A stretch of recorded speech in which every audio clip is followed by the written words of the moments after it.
برداشت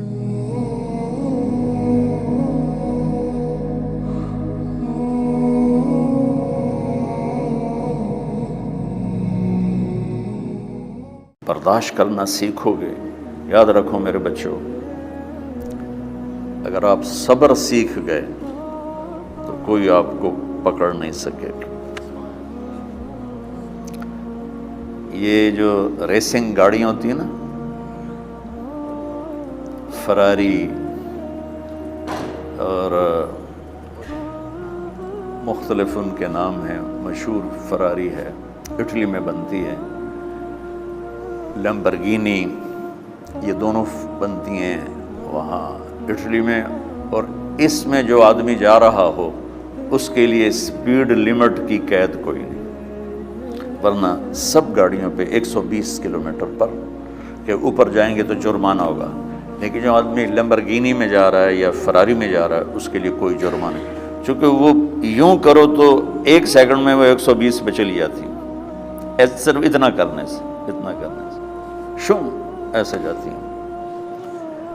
تو میں آپ کو ایک لیمبرگینی دینا چاہتا ہوں، فراری 8 کروڑ کی ہے. فراری 8 کروڑ کی گاڑی ہے فراری. کئی دفعہ وہاں جب جاتا ہوں تو کوئی نہ کوئی بٹھا دیتا ہے، یہ آپ کو ذرا سیر کرائیں. وہ ہمارے کو تو شوق کی کوئی چیز ہے نہیں، وہ نوجوانوں کے شوق کی چیز ہے. تو 8 کروڑ کی گاڑی ہے، میں مفت آپ کو دے رہا ہوں، وہ ہے صبر. آخرت کے سفر میں اگر تیز چلنا چاہتے ہو، وہ سب سے آگے نکلنا چاہتے ہو، تو صبر کی فراری پہ سوار ہو جاؤ. تمہیں کوئی پکڑ نہیں سکے گا، تمہارے کوئی قریب بھی نہیں آ سکے. کہ دنیا میں صبر کرنے والوں کا قحط آ گیا ہے. بڑے بڑے علماء ہیں اخلاق سے خالی، بڑے بڑے علماء ہیں صبر جانتے ہی نہیں. اور پورا معاشرہ سر علماء، تم کل کے علماء ہو اس لیے علماء کی بات کر رہا ہوں، ورنہ پورا معاشرہ میرے بچوں صبر سے خالی ہے. تم سیکھو.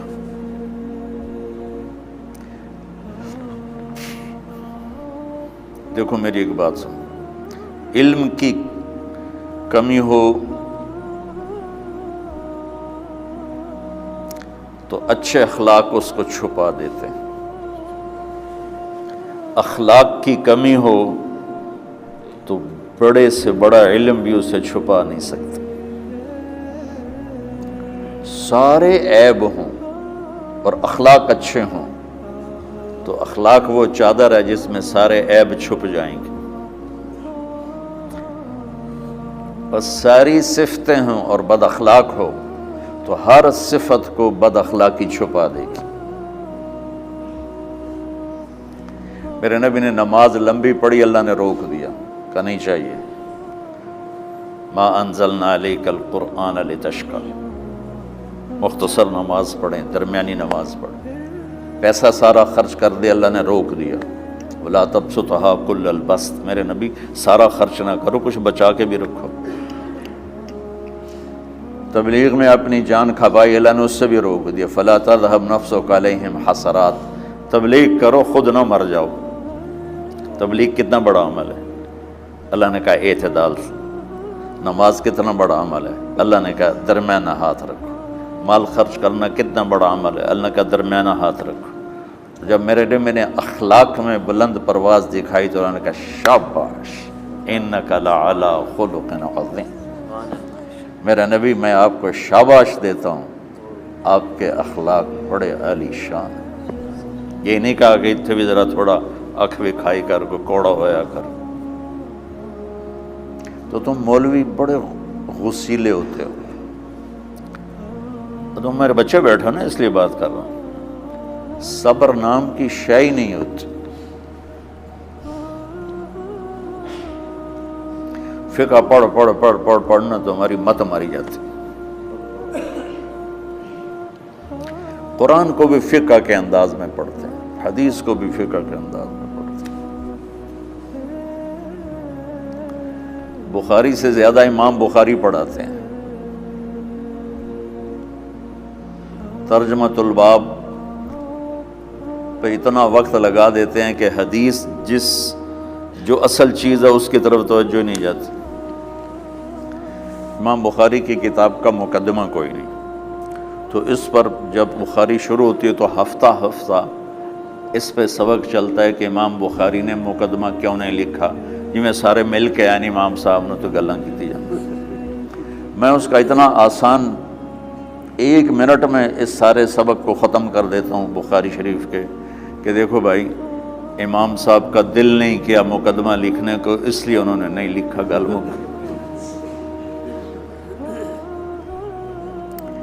ایک حدیث کے عنوان اور حدیث میں جوڑ نہیں تھا، تو شیخ رمزی بہت بڑے فاضل آدمی ہمارے فیصل آباد، میں نے کہا شیخ یہ جوڑ کوئی نہیں.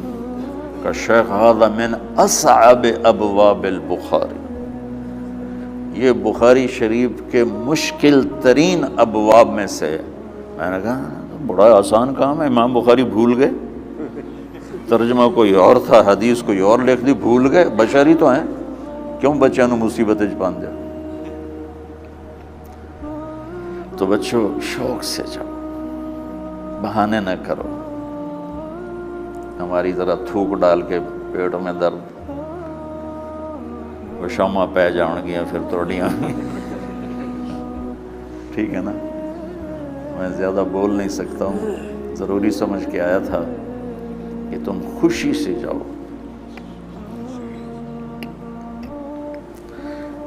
پھر اس میں جو ناگواری آئے گی اسے برداشت کرو گے تو پھر آپ کا صبر بڑھے گا.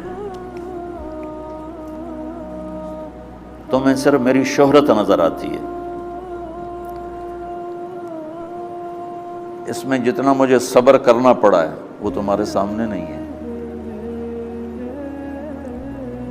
جتنی کڑوی گولیاں میں نے کھائی ہیں لوگوں سے وہ تو تمہیں نہیں پتا.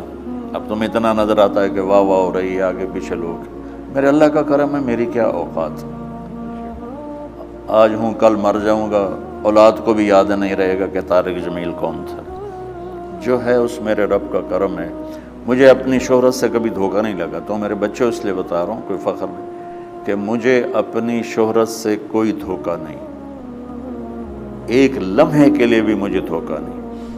میرے دل کی گہرائیوں یہ بات اتری کہ سب میرے اللہ کا فضل ہے، اور برائی کرنے والا اور اچھائی کرنے والا میری نظر میں برابر ہو گیا ہے. برابر ہونے کا مطلب پہلے سمجھو. تو مجھے گالی دو گے مجھے تکلیف ہوگی، تو میری تعریف کرو گے مجھے خوشی ہوگی. اس کو برابری نہیں کہتے، وہ تو ایک طبعی چیز ہے. یہ میں نے ہاتھ پہ اپنا ہی ہاتھ مارا تو اس کو درد ہو رہا. تو اگر میں مولوی شوکت صاحب سے بدتمیزی سے بات کروں گا تو ان کو تکلیف ہوگی، اور میں ان کی قربانیاں بیان کروں گا. یہ ذرا کھڑے ہونا، ادھر ہاتھ دو. یہ اس سارے نقشے کے بانی ہیں. یہ پہلی اینٹ ہے. یہ 3000 روپے اس وقت لے رہے تھے 1985 میں 86 میں کراچی.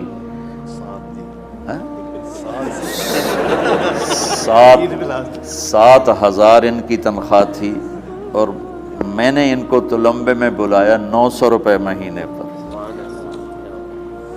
کتنا فرق ہے 7,000 اور 900 کا.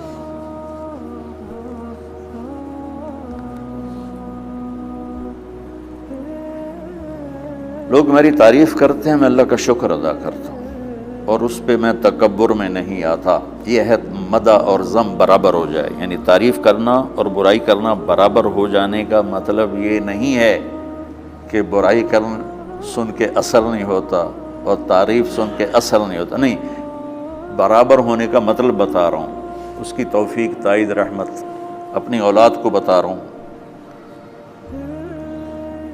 کوئی میری تعریف کرتا ہے میں اللہ کا شکر ادا کرتا ہوں اور اپنے آپ کو بھولتا نہیں ہوں. کوئی میری برائی کرتا ہے تو میرے دل میں اس کے لیے کوئی منفی جذبہ نہیں پیدا ہوتا. یہ ہے اچھائی برائی کو برابر کر دینا. کہ میرے اوپر مختلف الزام لگتے ہیں تو میں ان کو پی جاتا ہوں. اور اس طرح کا معاملہ کرنے والوں سے اپنے دل کو بالکل صاف رکھتا ہوں، بالکل صاف، اور میرا ان سے معاملہ اسی طرح ہوتا ہے جیسے پھر آؤ جی، اپنی وجہ سے کبھی کسی سے قطع تعلق نہیں کرتا۔